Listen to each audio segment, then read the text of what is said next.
Well, hello, everyone. I'm excited that you all are here. I am your host, Latrice Rice, your mindset coach. I help people heal while writing their story. Today, I have an amazing guest here. She is my sister. She's an esteemed writer, producer. She is the creator for Dear Future Husband and the creator for Widow's Fire. And she's going to tell you all about what those movies are about. But I just want to welcome my sister and friend, Niambi Nichole of Niambi Nichole Productions. Hey, sis. Thank you for having me. Thank you. Thank you. I'm so excited. Listen, we're going to tell the people about the upcoming conference. But first and foremost, I need to ask you a question. Can Oh you my. tell us? I know the heat is on. Mm. Tell me about your journey to becoming a film producer and writer. How did you get here? Oh, the funny thing about my story being now a writer was that in high school I hated writing. Um, I was the one if I hated those red marks on my papers and it caused me not to even want to write. Um, in college, if the class, I would look at the syllabus. If the class said research paper, Uh-huh. boo, I would drop the class. Don't tell my mom because she's an English teacher. She probably, would pop me now. But anyway, so I started off as this person who didn't like writing or didn't like sharing my feelings or putting my feelings out on page. But I love like plays. I love visual arts. I've always loved visual arts. So I would go to plays and movies all the time and just sat there and was like, what if? Um, Mhm. so one day I decided I was going to write a book and I sat down and Okay. I'm like, I don't know how to write a book. I was looking at the computer, it was looking at me. And um, but I had all of these voices that were playing in my head. They were Yes. characters and they were playing out in my head. And so I just started writing what I heard and what I saw. Mm-hmm. And it became my first stage play that was entitled Don't Go to Hell from the Church. Come on here. Yeah. Um, and so that was in 2013. In 15, I penned the play Call Me Daddy.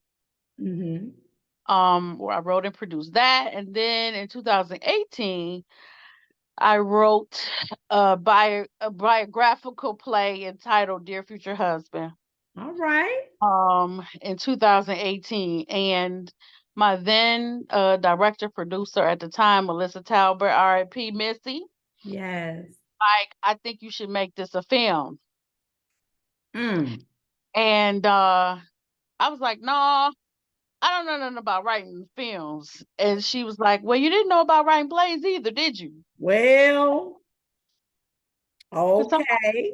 on blast like that. You have to, you ain't gonna punk me. But anyway, Uh-huh. All of uh, that. so I bought a book. It's a book entitled "Save the Cat." It is a what Hollywood generally calls like a script writer's Bible. It's one of them. Mm-hmm. And I read that, and I was like, okay, I think I can do this.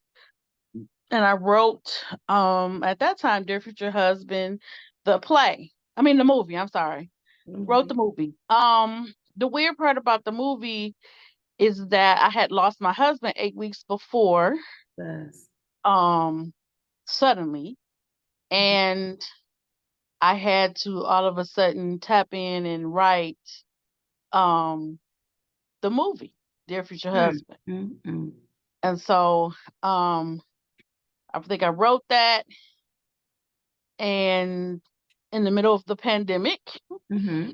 filmed Dear Future Husband, and we released it in 2021. Yes. Um in 22 it won best film, best screenplay, best actor, best actress, and best supporting actor in the Yes. Detroit, filmmaker awards. Um and so then last year, I wrote the second film entitled Widow's Fire. Mm-hmm. And Widow's Fire was released streaming April of this year, as a matter of fact. Um, so kind of my journey to writing, I was either pushed or bullied to it. We thank God for the bullies. I felt like I was tripped. Um, I was bullied, and it's one of those things. Jesus won't let me sleep. Like, I hear these voices from time to time, and the only way to get them to shut up is to write down what they say. Amen. And God has honored me to, once I get them down on paper, they have formulated different visual art forms. Right now, He has me in film. So the voices that I hear, that I write down, become films. All right now. So that's kind of how I tripped into Melissa pushed me. She pushed me in stage plays, then she pushed me in films. And that's kind of my journey. Like I wouldn't have um seen myself as a writer, Mhm. especially like I said in high school. I dropped all my classes, something about opening up myself to be viewed by others, viewed and or critiqued by others. Um, I wanted to hide my stuff under a bushel, Wow. but somehow the more that I try to run towards the background, the more I am thrust Mhm. into the foreground, and that's where I am now. Come on here. So, based on that, your movies have elements of you in them. Please tell Yeah. us about the Dear Future Husband and then about Widow's Fire. Oh wow. So, Dear Future Husband came out of a journey that I went on. I had been married and divorced probably more than most people by the time I was 35. I think I had been married 3 times by then. And I went on this journey. You know how we do when we get hurt so many times and we just say, God, it's just gonna be me and you, and My. we don't have to, I don't have to be with nobody. It's just gonna be me and you. And one day in my prayer time, the Lord told me to stop lying. And I was like, Lord, whatever do you mean? And went on to say that you don't really want it to be just me and you. You just don't want to believe that I have someone for you. Wow. And Wow. so when he said that, then it was, but now you have to believe. Yes. So I started this, what I call my Dear Future Husband journey. And the movie is based on, we spent a lot of time talking about the happily ever after. Everyone is trying to get to the happily ever after. But we don't really talk about the trips and the falls and the Wow. bumps and the bruises that are on the road to happily ever after. Come on here. And so the movie Dear Future Husband focuses on one woman's journey to happily ever after. Wow. And it is faith based. So a lot of times we are mad at God and we say, the least you could do. I'm not asking for $1 million. I'm not asking for eternal life or Mm. millions of dollars. I just want a husband. And it seems that you're the guy who can do anything. That Come should on. be easy for you to just be like, there it is. Drop them right there. Right them. Right there. Uh but it kind of doesn't happen that way. So Dear Future Husband, the movie, is about one woman's journey to happily ever after. But given some of her situations and circumstances, she Mhm. starts to feel like maybe God, this thing, he just not gonna do it for me. Wow. Wait. Um, and so that was my first movie. That was really geared toward letting people see both sides of the coin on the road to happily ever after. Wow. And then Widow's Fire. Well, so a lot of people know my story. Most people don't know my story, but after all of that, of trying to get to Dear Future Husband, I did meet and marry the man of my absolute dream. He was my fourth husband, Niambi Freeman, and was literally whirlwind. I guess that's how you say it. He was my first boyfriend when I was 12. As much as you can have a boyfriend at 12 at church. You hold hands and you sneak downstairs and kiss, then you run back upstairs. And then you guys spend all day at the church picnics and all those kind of things, holding hands, doing stuff. That's about it. But he was him for me. And we kind of fell apart. You know, you get grown, you do grown people things, you split up, you leave the church, you do whatever. So we hadn't seen each other in 30 years. He found me on Facebook. Wow. So literally we met in September of 17. We were married August of 18. Right. And he died suddenly November of 19. Jesus. Woo! And so after his passing, I began to feel these things that were conflicting to my mind. Right. Because on one end, I love my husband. He was my world. Most days I didn't even want to live without him. But there was feelings that were brewing on the other side of me. And I was in therapy, like, what is really happening? Because I love my husband. He's the best thing that ever happened to me. I would never want to be with anybody else. But a part of me is thinking of doing things with other people. And she shared with me the phrase, widow's fire. Yes. And she told me that it was the uncontrollable desire for sex following the death of a mate or a spouse. Come on here. And so finally what I was feeling had a name. Come on here.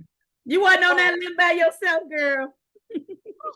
And it is dangerous. And so I decided to write a movie about widow's fire and about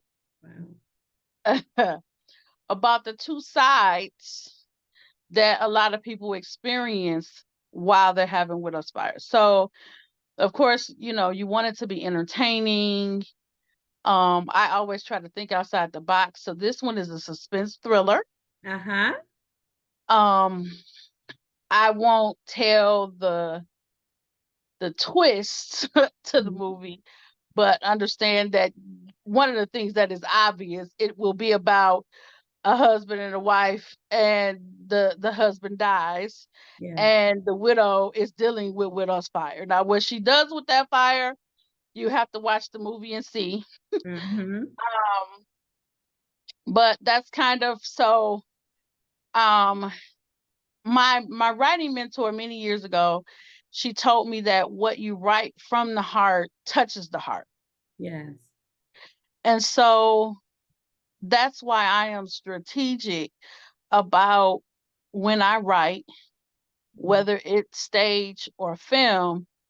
I write from me, my thoughts, my surroundings, my circles, my feelings. I write those things, my experiences. I write those things into my films because it comes from my heart. That's awesome. That's awesome. And so I expect that because I wrote it from my heart, that people will receive it in theirs. I love it. And so that's kind of the journey. Those are kind of the synopsises, I guess you would say, about the two films. Yes. Now tell us what's one thing that people can expect to gain from attending your workshop at the Clarity in the Pen conference? We heard about the movies, and I love the fact that in your writing, you are still telling your story and you're being as creative as possible and launching it into film, which is another area that people can tap into who are writing their books. Your book has over 7 streams of income attached to it. You talked about plays. Now we're stepping into movies. You started out with a book. Listen, I just want to hear from you. What's one thing that people can gain from attending your workshop at this Oh year's my God. conference? What is my workshop? My workshop is turning your thoughts into film, right? Yes. So I guess learning, the biggest thing is I'm gonna show you what not to do. A lot of times when we see people on platforms and they do different things, we tell about the good and we don't talk about the ugly. Come on here. Balance. So the thing that I want people to get is how to count up the cost, how to decide whether it's not for the weak. It's not don't picture that we're all millionaires and we all have, this amount of money. I'm going to tell you that my first movie was funded partially by my husband's life insurance policy.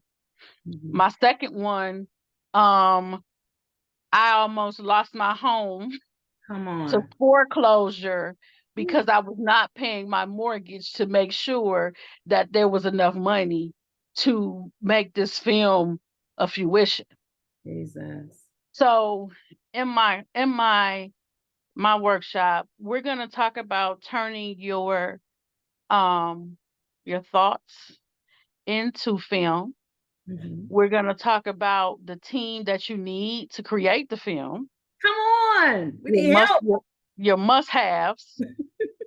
um the joys and the pitfalls of taking your personal writings and putting it out there for people to be like, I ain't like it. It was stupid. It was confusing. I saw this other movie. It was better than that. Ooh. You got to be ready for like you have to be ready for all of that. It is not all glitz and glamour. So those are the type of things, I can get you tools. I can tell you, how to format it. I can tell you, you need to know the difference between a good idea and a good film idea. Come on. Because every idea doesn't flow into a full feature film. You have to think about, is this something that somebody is going to want to watch for an hour and a half? Wow. Of their day. Mm-hmm. Or, a lot of people have some of the same situations that have happened in life. So what sets yours apart from Mary Jo James down the street? Mm-hmm. Wow. So you have to, what makes it stand out? Everybody's telling the same story. The key is to how to make yours stand out. And make people want to sit and invest an hour and a half of their day to watch what you produce. Wow. I love it. I love it. Now, at this time, I want you to share with us, where can people go to watch Dear Future Husband or to watch Widow's Fire and any other products that you have available that people can connect with? Oh, well, so of course, Widow's Fire and Dear Future Husband are on Tubi. Dear Future Husband is also on Amazon Prime. Right now, those are the two mediums that you can watch the films on. We're preparing to launch full-fledged t-shirts for the movie. So currently I have a team Natalie and a team Jasmine. You have to watch Widow's Fire in order to figure out what I'm talking about. We have some free Dr. Pam shirts that we're doing. Dear Future Husband had a whole line of t-shirts as well. Dear Future Husband, I already love you. Dear Future Husband, I can't wait to spend forever with you. Um, and Dear Future Husband. So, social media is the best way to find me. I am Niambi Nichole everywhere. I'm Niambi Nichole on Facebook. I'm Niambi Nichole on Instagram. Um, I'm not real good at TikTok. I have somebody running a TikTok for me. So the TikTok is Widow Spire the movie, I think. It's either Widow Spire movie or Widow Spire the movie. But those are the ways. That's the products that we have that we're getting ready that are gearing up for launch. Um, and then yeah, that's what we're doing. I love it. And if someone's not on social media, is there any other way they can reach you? Is there an email or a phone number? So the email is Nyambe Nyambe Nichole Nichole Productions with the S at yahoo.com is my email. I bought a business line which had to be an iPhone according to everyone in my world because I am team. Come on, But iPhone. so I have a business line. That number is 947-257-7440. The website is being worked on, being revamped. Let me say it's being revamped. So it is not currently available, but you can reach me on all of those mediums. Perfect, perfect, perfect. Well, sis, I just want to say thank you so much for participating in this interview. And thank you for being one of the conference speakers at the Clarity in the Pen conference. I am so excited. I can't wait to hear what you have to share to the participants of the conference during the conference workshop that you are offering. And those of you who are unfamiliar, the Clarity in the Pen conference, it is an annual conference designed to help people see all the different streams of income attached to one book. And this year, our focus is writing your story and releasing it as a film. You can register. You have 2 days left to actually take advantage of early bird. Listen, you want to take advantage of the early bird rates. There are special gifts being given to those who take advantage of early bird. Currently, the early bird rate is $149 for a single registrant. And if you would like to save $100 and bring a friend with you, it's only $199 for both of you to attend the Clarity in the Pen conference. After May 20th, because early bird ends May 20th. After May 20th, single admission is $199. I hope to see you there. Please go to bit.ly/CIP24. Again, that's bit.ly /capital C, capital I, capital P 24. Or you can go to royalclarityview.com to register for the conference. Have an amazing day, and we thank you. Are there any closing words that you would like to share? No, I just can't wait to see everybody in July. See you all there. Bye-bye. Bye-bye.